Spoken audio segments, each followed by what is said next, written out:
नमस्कार दोस्तों, इस वीडियो में मैं आपको शिव महापुराण 24वां अध्याय की कथा सुनाने जा रही हूँ। तो चलो कथा शुरू करते हैं।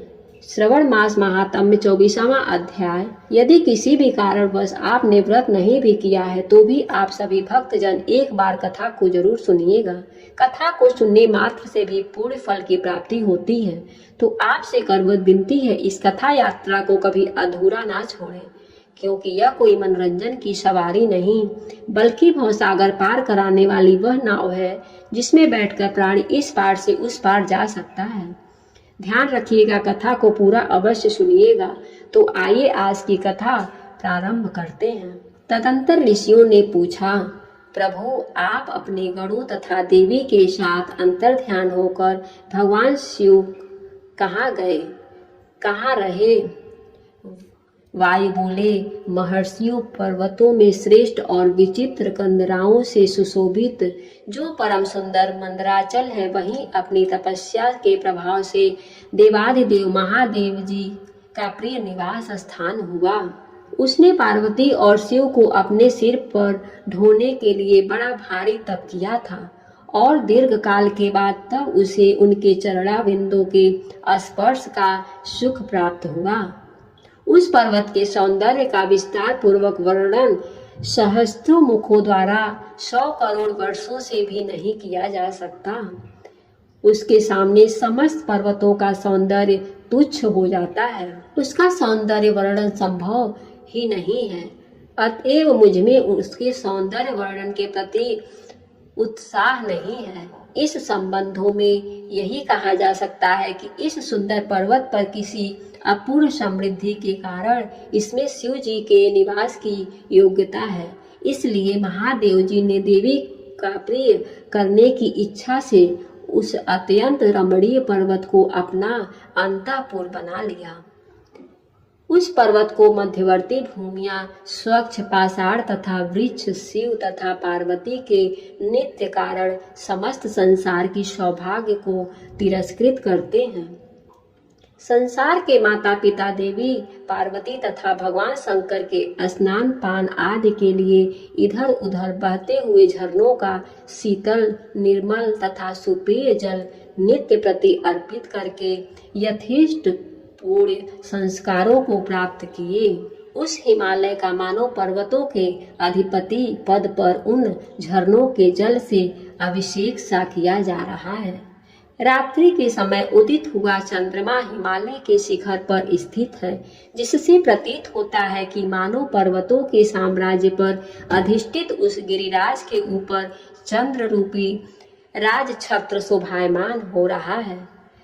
पर्वतीय भूमि पर विचरण करती हुई चमड़ी गायों के हिलते हुए बालों से ऐसा प्रतीत हो रहा है कि मानो समस्त पर्वतों के साम्राज्य पर अधिष्ठित उस हिमालय के ऊपर जवर डुलाए जा रहे हैं। प्रातः काल में उदित हुए सूर्य में प्रतिबिंबित सा हो रहा है।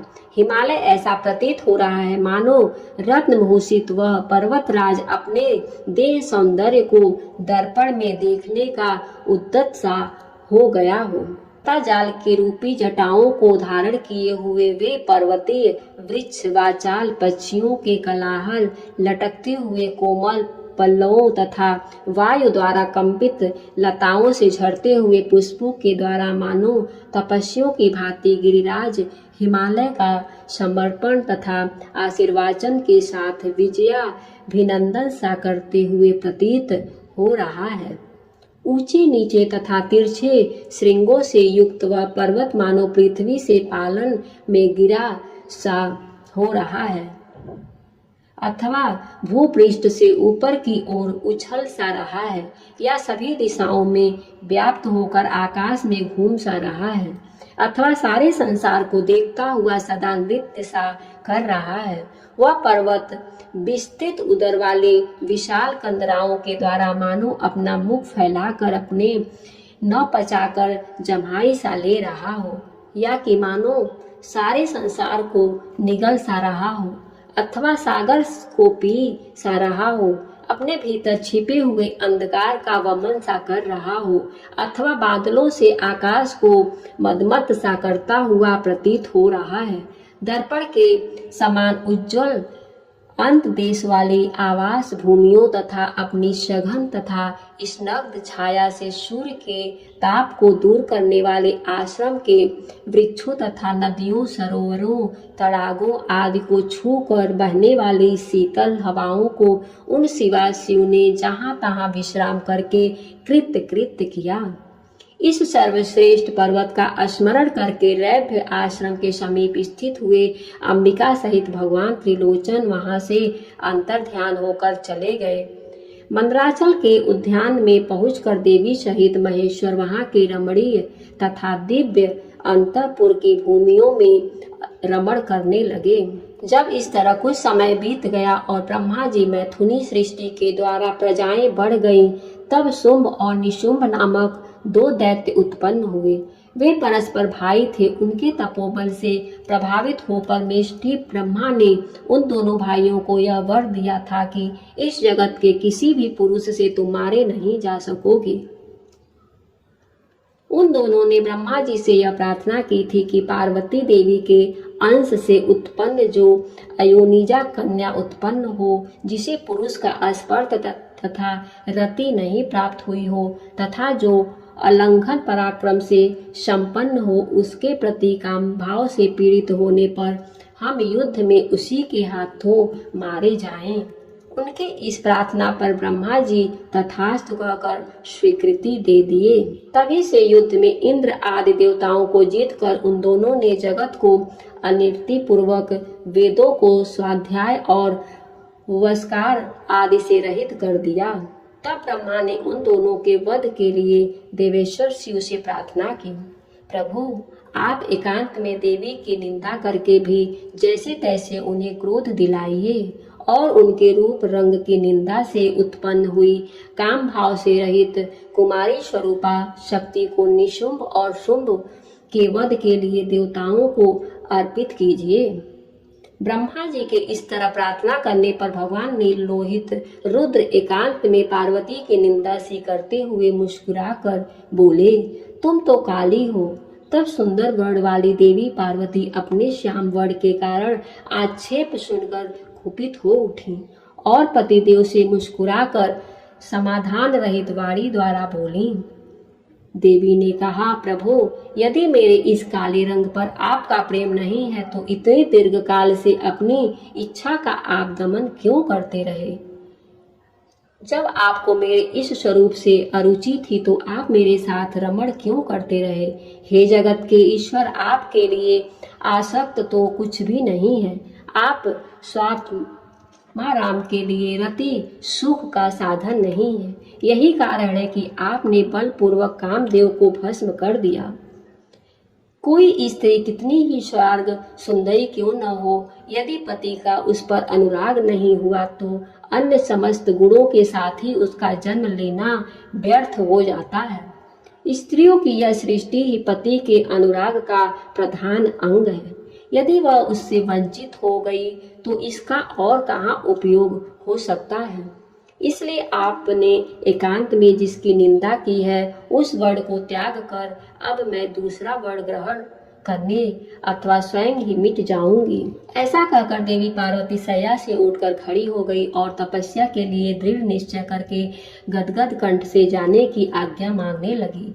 इस प्रकार प्रेम भंग होने से भयभीत हो भूतनाथ भगवान शिव स्वयं भवानी के चरणों में मानो प्रणाम हेतु गिरते हुए से बोले। भगवान शिव ने कहा, प्रिय, मैंने क्रीड़ा या मनोविनोद के लिए यह बात कही है। मेरे इस अभिप्राय को न जानकर तुम कुपित क्यों हो गई। यदि तुम पर मेरा प्रेम नहीं होगा तो और किस पर हो सकता है। तुम इस जगत की माता हो और मैं इस जगत का पिता हूँ, फिर तुम पर मेरा प्रेम क्यों नहीं होगा। कैसे संभव हो सकता है। हम दोनों का वह प्रेम भी क्या कामदेव की प्रेरणा से हुआ है। कदापि नहीं, क्योंकि कामदेव की उत्पत्ति से पहले ही जगत की उत्पत्ति हुई है। कामदेव की सृष्टि तो मैंने साधारण लोगों के रति के लिए की है। ऐसा दशा में तुम मुझे काम दाह का उल्लाहना क्यों दे रही हो। कामदेव मुझे साधारण देवता समान मानकर मेरा कुछ कुछ तिरस्कार करने लगा था, अतः मैंने उसे भस्म कर दिया। हम दोनों का यह लीला विहार भी जगत की रक्षा के लिए ही है, अतः उसी के लिए आज मैंने तुम्हारे प्रति यह परिहास युक्त बात कही थी। मेरे इस कथन की सत्यता तुम पर शीघ्र ही प्रकट हो जाएगी। तब भगवान शिव के उस क्रोधात्पादक वचनों को हृदय में विचार कर देवी ने कहना प्रारंभ किया। देवी ने कहा, भगवान, मैं पूर्व से ही आप द्वारा कहे गए वचनों को सुनी आ रही हूँ। उन्हीं वचनों के कारण धैर्यशालिनी होकर भी मैं आपके द्वारा ठगी जाती रही। पति के प्यार से वंचित होने पर जो नारी अपने प्राणों का भी परित्याग नहीं कर देती, वह कुलांगना और शुभ लक्षण होने पर भी सत्य पुरुषों द्वारा निंदित हो समझी जाती है। मेरा शरीर गौर वर्ण का नहीं है, इस बात को लेकर आपको बहुत दुख होता है। अन्यथा क्रीड़ा या परिहासों में भी आपके द्वारा मुझे काली कलूटी कहा जाना कैसे संभव हो सकता है था। मेरा कालापन आपको प्रिय नहीं है, इसलिए वह सत्पुरुषों द्वारा भी निंदित है।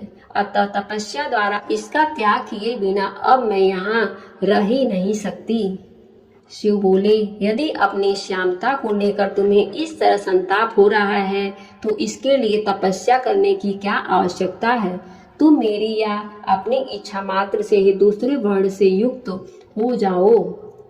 देवी ने कहा, मैं आपसे अपने रंग का परिवर्तन नहीं चाहती, स्वयं भी इसे बदलने का संकल्प नहीं कर सकती। अब तो तपस्या द्वारा ब्रह्मा जी की आराधना करके ही मैं शीघ्र गौरी हो जाऊंगी। शिव बोले, महादेवी, पूर्व काल में मेरी ही कृपा से ब्रह्मा को ब्रह्म पद की प्राप्ति हुई थी, अतः तपस्या द्वारा उन्हें बुलाकर तुम क्या करोगी। देवी ने कहा, इसमें संदेह नहीं कि ब्रह्मा आदि समस्त देवताओं को आपसे ही उत्तम पदों की प्राप्ति हुई है। आपसे ही उत्तम पदों की प्राप्ति हुई है। तथापि आपकी आज्ञा पाकर मैं तपस्या द्वारा ब्रह्मा जी की आराधना करके ही अपना अभीष्ट सिद्ध करना चाहती हूँ। पूर्व काल में जब सती के नाम से दक्ष की पुत्री हुई थी, तब तपस्या द्वारा ही मैंने आप जगदीश्वर को पति के रूप में प्राप्त किया था। इसी प्रकार आज भी तपस्या द्वारा ब्राह्मण ब्रह्मा को संतुष्ट करके मैं गौरी होना चाहती हूँ। ऐसा करने में यहाँ क्या दोष है, यह बताइए महादेवी। कि ऐसा कहने पर वामदेव शिव जी मुस्कुराते हुए से चुप रह गए। देवताओं का कार्य सिद्ध करके ही इच्छा से उन्होंने देवी को रोकने के लिए हठ नहीं किया। आज की कथा यही समाप्त हुई। इसके आगे की कथाएं और भी रोचक होने वाली है। अगर आपने कथाओं को अंत तक सुना है तो आप सबको विशेष धन्यवाद। आशा करती हूँ आप कल की कथा का भी इंतजार अवश्य करेंगे। बोलिए भोलेनाथ की जय, शिव भगवान की जय, हर हर महादेव की जय।